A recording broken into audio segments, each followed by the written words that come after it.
Ago. This is the statement he released last night. I just read a transcript of Donald Sterling's interview with Anderson Cooper, and while Magic Johnson doesn't need me to, I feel compelled on behalf of the NBA family to apologize to him that he continues to be dragged into this situation, to be degraded by such a malicious and personal attack. The NBA Board of Governors is continuing with its process to remove Mr. Sterling as expeditiously as possible. You know, the media is eating this stuff up. They just can't get enough of it. Here's Jeremy, Seattle. Great to have you, sir. Thanks for calling. You're on the EIB network. Hi. Well, it's probably one of the few times or only times I'm going to speak to you, and I wish it was for some more intelligent conversation, but we'll see if you get a laugh out of this. I was listening to you the other day, and I had this thought, and it made me laugh, and I could hear it coming from your voice, and then you having to pick up over the weekend. All right. Get rid of the caller. This is a setup, and we're not going to permit it. This guy says he could see me saying this. He could hear me saying it over the weekend. This is designed for Media Matters to run with tomorrow. Nice try, local weed. And it's too bad, because I had a great rejoinder for the guy. But he revealed himself as a setup. No, I'm not going to tell you. That's the whole point. No. This guy he calls here and says, you know what, I had a thought. And then he gets on the air and says, I can hear you saying this, and it would have been really funny, and I just want to know if... No way. No, it's a funny question if he's asking it. It's not a funny question if he's going to say, I can hear you asking it. This seminar caller set up from the get-go. I'm surprised at you, Snurdly, for not seeing this. I mean, this is Seminar 101. You let this guy was a snake. I could see it just seeing what he wanted to talk about. In fact, you don't know this. During the break, I looked at what was up on line 3, and I said, Snurdly, what are you doing to me here? And lo and behold, once again, my instincts were spot on.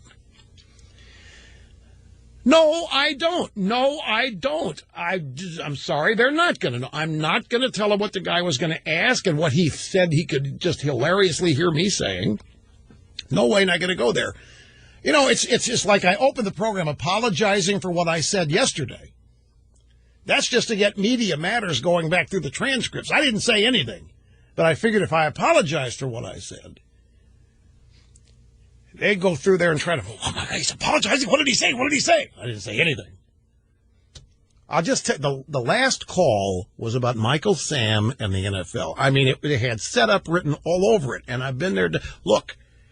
I've often, don't try this at home, folks. Leave it to the highly trained specialists like you. Rush 24/7, setting new standards of truth for the new media. 24/7, available exclusively at with a children's literacy project.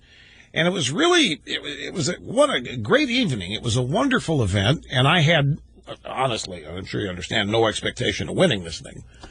And when they announced my name, I was momentarily frozen.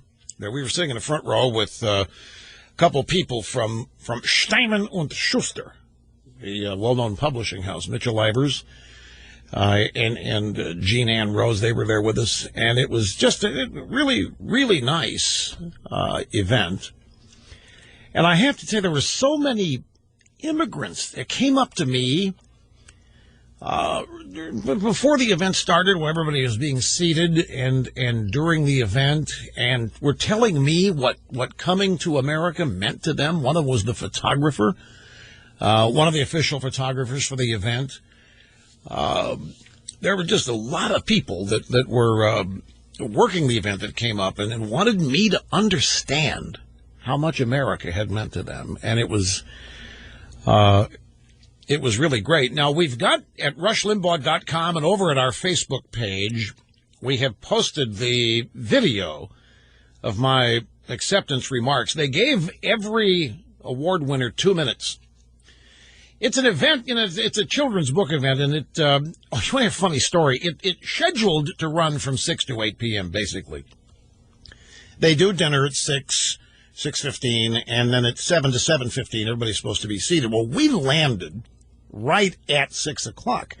So we hustle off the plane, we get in a car, and my security guy, Joseph Stalin's phone rings. And I hear him say, "Yeah, really? Oh, well, is it still on?" I said, "Oh, no, what's happened?" So he completes the call. I said, "What happened?" He said, "There's a fire in the building, and they're evacuating everybody." I said, "Oh, no, they think I'm there already." It turns out it was a minor little smoke thing in the basement of this building. It was near Chinatown and Little Italy in Lower Manhattan, in an old giant building. It used to be a Bowery Bank branch, and it was really decked out, tastefully, really, really well done. And the ceremony had some kids singing songs before it and afterwards, and the presentation of the awards was really well done. And it was, 2 years ago, this is the last place I would have ever expected to be. 2 years ago, the last thing I would have ever expected to have done would have been writing books aimed at children ages 10 to 13, but you know the story, they're actually for everybody, the books are, but primarily children's books. So I want to play for you the video of all this, as I say, at rushlimbaugh.com. We're also posting it at 2fbyt.com and on our Facebook page. But we've got the audio here for you, and I want to play for you the introduction, the intro of me and winning the Author of the Year award is what I won. And it was presented by the executive director, Robin Adelson, of the Children's Book Council, and Every Child a Reader. She's the executive director. And here is her presentation listing all the nominees and the winner. If any of the contenders for Author of the Year comes as a surprise to you, maybe you haven't been paying attention to their audiences. They certainly have. The books that put their authors on this list cover the subjects kids and teens like most. There's mythology, wimpiness, dorkiness, dauntlessness, and a snarky talking horse that travels back through time. Each book on this list and each author has a mind-boggling fan base that came out in droves to vote for their favorites. The Children's Choice Book Awards finalists for the Author of the Year are Jeff Kinney, Diary of a Wimpy Kid, Hard Luck. Rush Limbaugh, Rush Revere and the Brave Pilgrims, Time Travel Adventures with Exceptional Americans. Rick Riordan, The House of Hades, Heroes of Olympus, Book 4. Veronica Roth, Allegiant. Rachel Renee Russell, Dork Diaries 6. Tales from a Not-So-Happy Heartbreaker. We've been doing this 7 years. I've never gotten to open one of these envelopes. And the winner is Author of the Year, Rush Limbaugh, for Rush Revere and the Brave Pilgrims, Time Travel Adventures with Exceptional Americans.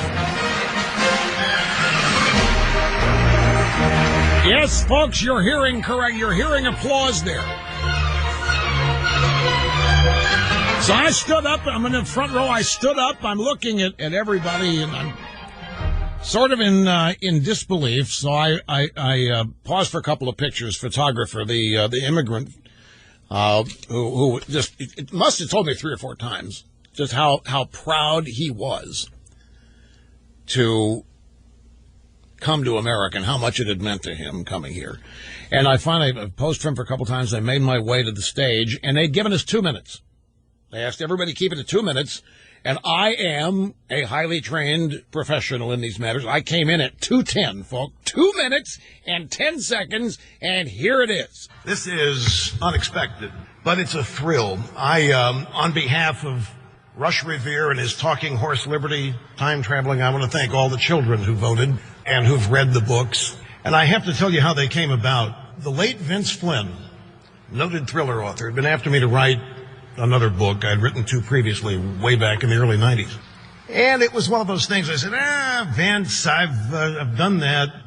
Not really excited about doing it. He kept pushing me to do it. And finally, my wife, Catherine, said, you really care about history. You care about people learning American, about kids learning American history. Why don't you write some kids' books? Why don't you try that? I said, that lit my fire because I'd never done that before. That was a new challenge. That was something to try. And it was invigorating, and it was something about which I'm very, very passionate. I love America. I wish everybody did. I hope everybody will. It's one of the most fascinating stories of human history. This country and what it has meant to the world and what it means to citizens who live here. And it's a delight and it's an opportunity to try to share that story with young people so that they can grow and learn to love and appreciate the country in which they're growing up and will someday run and lead and inherit. So I want to thank everybody that's made this possible. It genuinely is a thrill. This is a tremendous event. I'm so honored by this. I'm honored to be here among all of you and all of the other nominees for this and the other categories. It's just a wonderful evening, and I thank everybody who had anything to do, particularly the kids who voted in every category. It is a great project that you have going here, children's literacy, and to expand it. And the organization and the work that you're doing is just profound, and I'm honored and humbled to be a small little part of it. Thank you all very much. This is tremendous. And it was, folks, it was a big deal. It really was. It was a much bigger deal than I thought it was going to be. And I don't mean to imply that I thought it was small and insignificant. It was so well done, highly professional, and this group is very serious about their charter, which is children's literacy, and to win this award, it's a very humbling thing because the readers, the kids, vote, and it's such great feedback. I have to think of them. There's a mission behind these books, and that is to teach the truth of the American history to people. I do. I love this country. I do wish everybody did. There are parts of me that don't understand people that don't like this country. The intellectual side of me understands why, when you factor ideology and so forth. But it is without parallel. This country in human history is as unique as anything in human history is. It's worth appreciating. It's worth learning the truth about, and that's getting harder and harder to do. Everything's politicized these days, and everything has an agenda, it seems. And the truth of American history doesn't need to be changed. It doesn't need to be jazzed up. It doesn't need to be colored in any way. It doesn't need to be exaggerated in order for it to make an impact. American history is profound. The people who came here originally, discovered, founded, explored, built this country are some of the most incredible people who've ever lived. And they are worth knowing. What they did is worth understanding and appreciating. And that's the objective of these books. They have this time-traveling horse, which is able to take Rush Revere, the official icon of 2FBT, as a substitute teacher. And they're able to go anywhere in American history. That's the vehicle that was created to write the books. And the reader is taken to each seminal event and is part of the event while it's happening with the prominent figures in American history explaining why they're doing what they're doing, why they're devoted to what they're devoted to. They're adventures. Time travel adventures with exceptional Americans is exactly what it is. And the reader is taken right to these events. And the people that made these events, that made them possible, the people that live these events, relive them for the reader. And what we found is that people, adults, are reading the books and learning things they didn't know. We got a call yesterday from grandparents who are reading with their children and grandchildren. It's just the exact mission. And to be recognized after just first book like this by this group is... I'm highly appreciative, and I have to give a shout out to Robin Adelson, the executive director of the Children's Book Council and Every Child a Reader. She put the event together, and she ran it, and it came off without a hitch. It was exceptionally well done, and it was. When I was up there on stage and I was going through my remarks, I was mental picture of all of you, knowing that you were going to eventually hear what I said. I wanted to make sure that I got the appreciation out, so that everybody understood that I know why I won. And I really take the occasion here of my program today to thank you again deeply. Catherine does too. There's a lot of people that put these books together, the illustrators, a lot of research to get it right. These books are not something that just one person could do effectively. One person could do it, but not effectively. I couldn't illustrate it, so one person couldn't do it. And we have a lot of people contributing here to make these things as accurate and as good. There's a lot of editing that goes on, a lot of rewriting, and it's all a labor of love because it's a passion that everybody involved cares about, and that is this country and having everybody, as many people as possible, learn to love and appreciate the genuine profundity that is the United States of America. And to be recognized like this, that to me was big. We're thrilled, and I take the occasion here to thank everybody again. Now, brief time out. We've got all kinds of things in the news.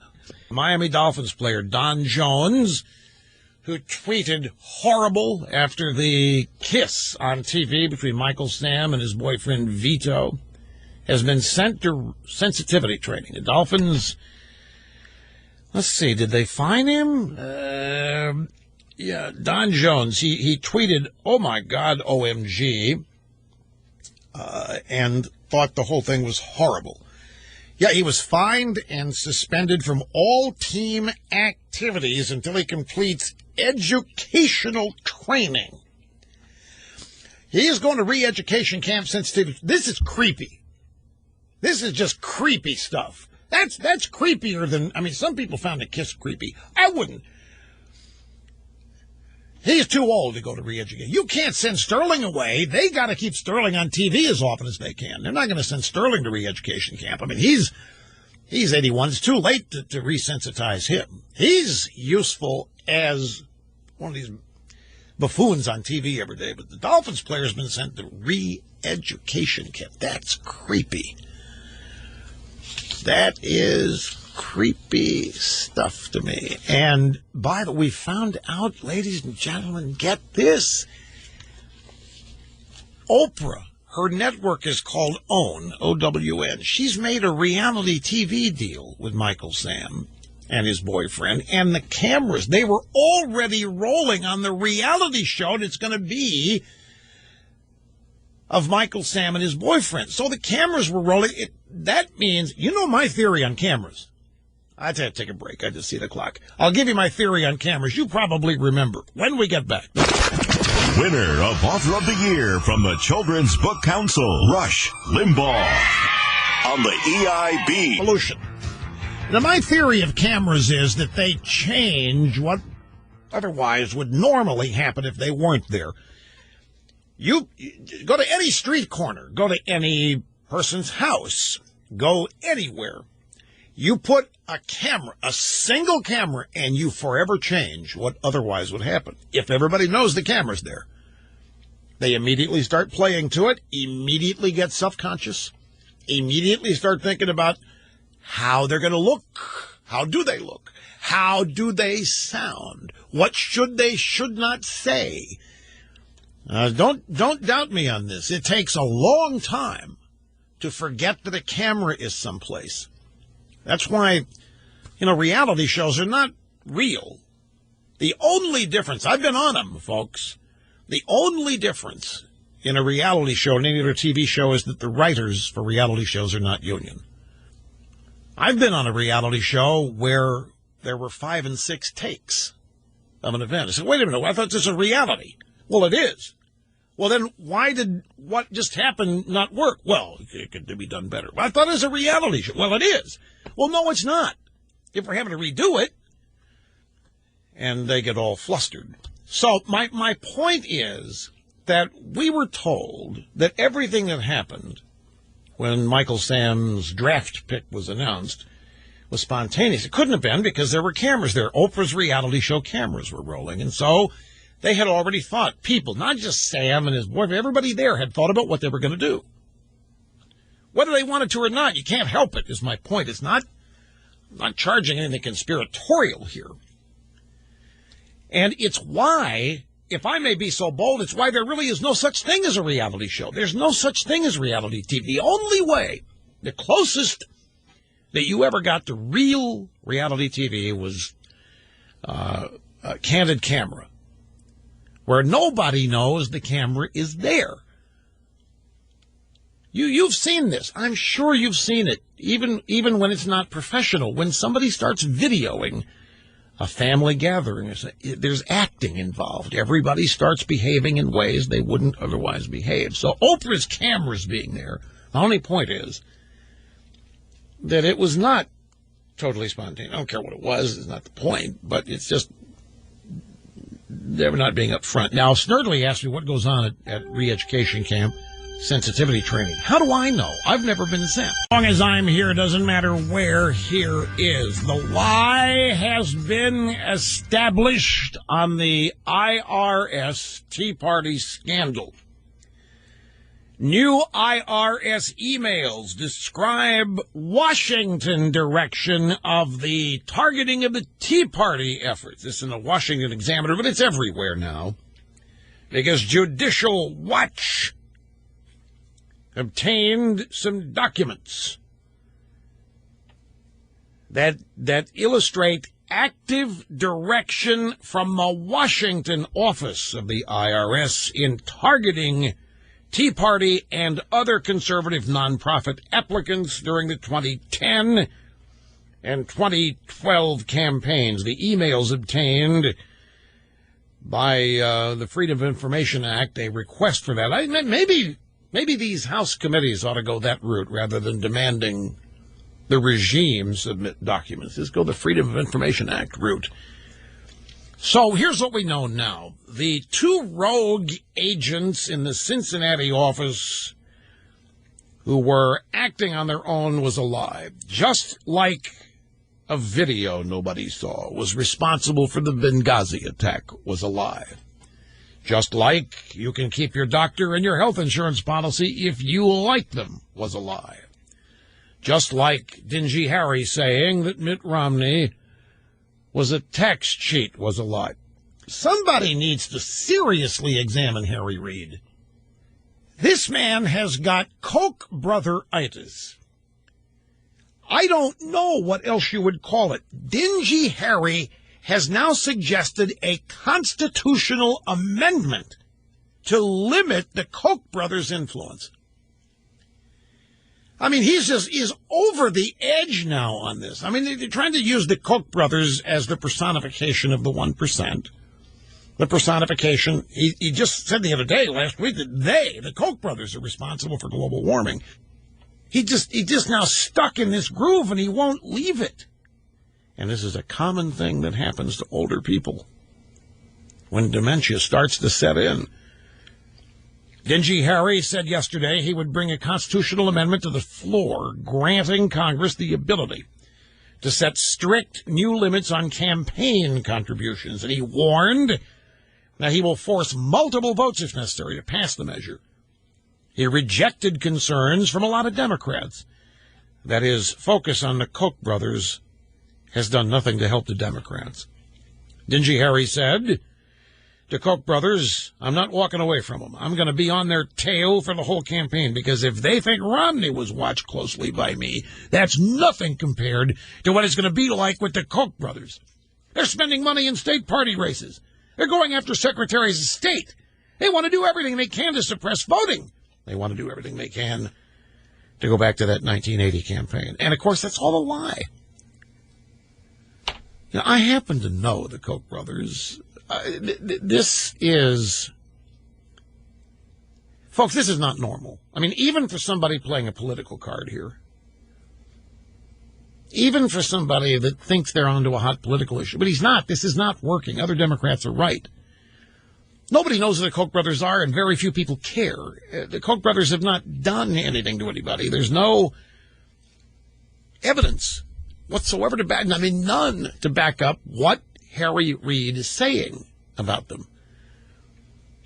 The other day, he said, well, no, he was asked about Sheldon Adelson. Sheldon Adelson is a very, very, very wealthy casino mogul. Las Vegas Sands. Got casinos in Las Vegas and in Macau, not far from Hong Kong and Kowloon. But he lives in Nevada. He's the guy that gave Newt $10 million in a last-ditch effort for Newt to show well in the Republican primaries in 2012. I think it was $10 million. It could have been $10 billion, 10, 20. I don't know. It was a lot of money.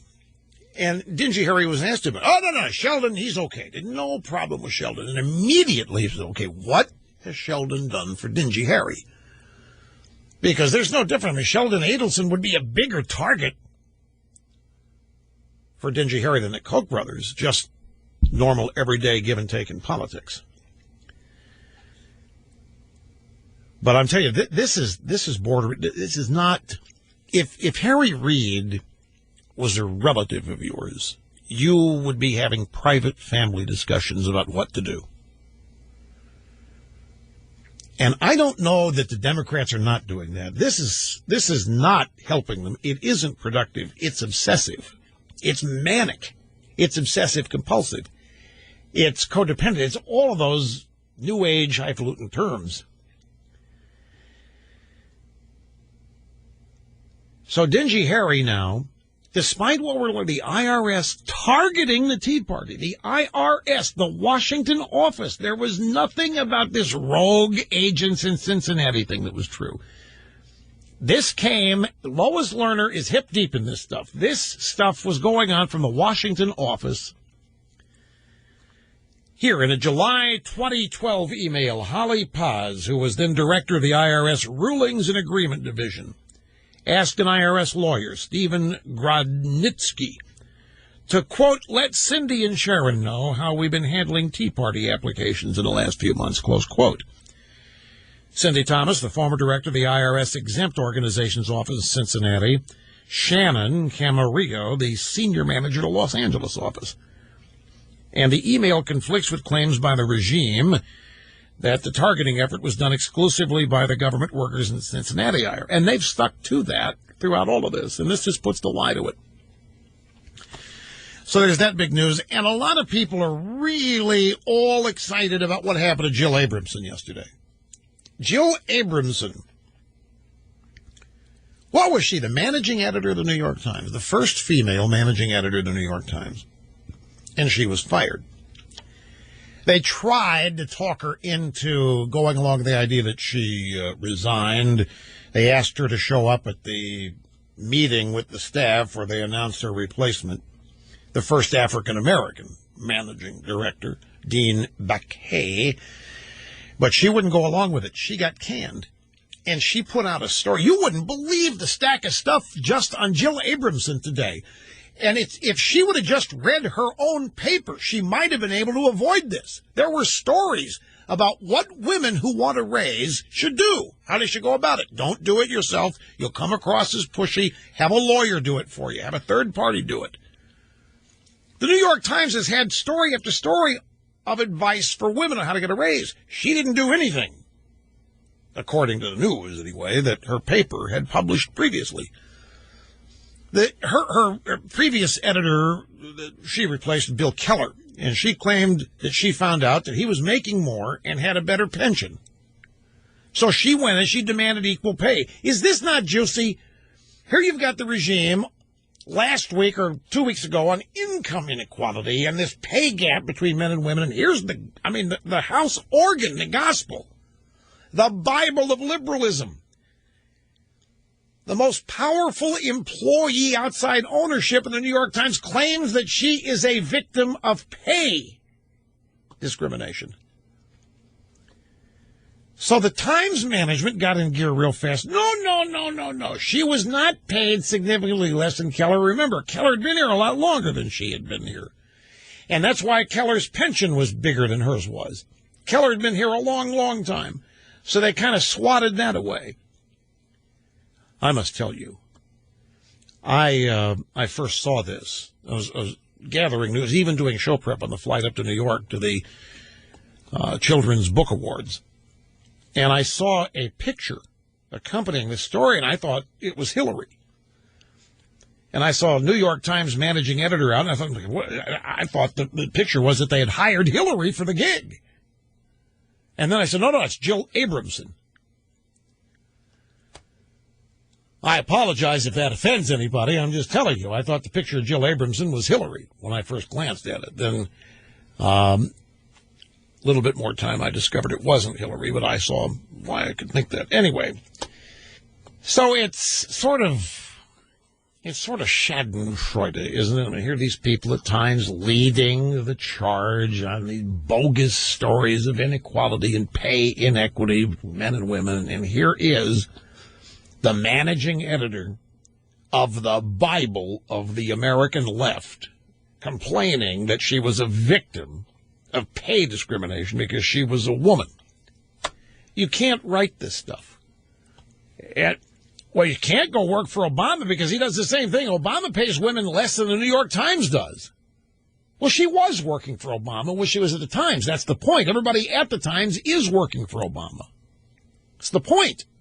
So anyway, stories have now come up. Well, the Times is dumping on her. Now the stories are that little Pinch never liked her. Pinch Schultzberger, Arthur Schultzberger III. His dad was called Punch. So they call him Pinch. He doesn't like it, by the way. I don't know why Punch was the nickname for his dad, and I don't know why Pinch, other than it's not Punch, is his nickname. But the story is not that they never got along, that there were always fights and management disagreements, and it may have been making it sound like the only reason she got the gig was that she was a woman, and they were trying to be politically correct, or even putting versions of that out there. And well, let me tell you something. That's not why I remember Jill Abramson. That's all fine and dandy, and if you get a little gets and jollies out of all this, which I admit I do too. I mean, I wouldn't be human. But there's something else I want to remind you of about Jill Abramson. She has a partner, had a writing partner named Jane Mayer, who is currently at the New Yorker or at New York Magazine, one of the two. I'm always getting them confused. Yeah, that's right. She complained that her predecessor, Bill Keller, was being paid more, and I think they bumped her up. They gave her pretty close to what Keller was making. They couldn't do the pension thing because he'd been there long, had more time in. Abramson used to work at the Wall Street Journal, so did Jane Mayer. But let's remember what they did. They co-authored a smear book about Clarence Thomas. It was called Strange Justice. They just set out to destroy Clarence Thomas in this book. And they tried to portray him as this oversexed, sexually harassing, incompetent, Uncle Time, illegitimate African-American kind of. It was just vicious what these two did in their book on Clarence Thomas. And that's who Jill Abramson is to me. Whether she was a bad manager, was bossy, underpaid, fine and dandy, to me, those are just distractions. And I don't know whether this is karma, things being, coming back and whatever you call justice or what have you. But that book that they wrote was just hideous.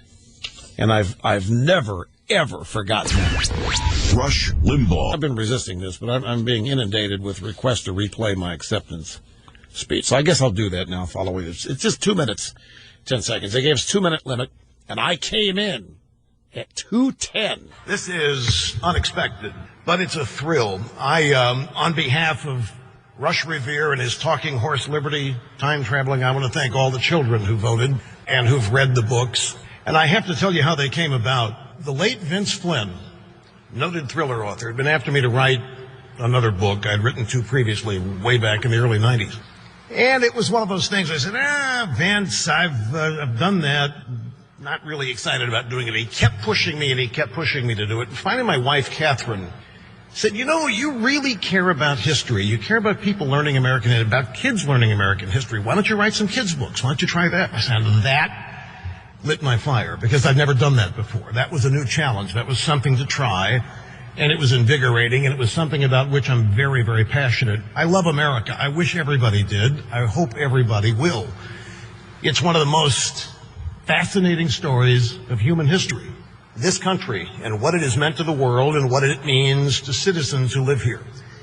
And it's a delight and it's an opportunity to try to share that story with young people so that they can grow and learn to love and appreciate the country in which they're growing up and will someday run and lead and inherit. So I want to thank everybody that's made this possible. It genuinely is a thrill. This is a tremendous event. I'm so honored by this. I'm honored to be here among all of you and all of the other nominees for this and the other categories. It's just a wonderful evening, and I thank everybody who had anything to do, particularly the kids who voted in every category. It is a great project that you have going here, children's literacy, and to expand it. And the organization and the work that you're doing is just profound, and I'm honored and humbled to be a small little part of it. Thank you all very much. This is tremendous. So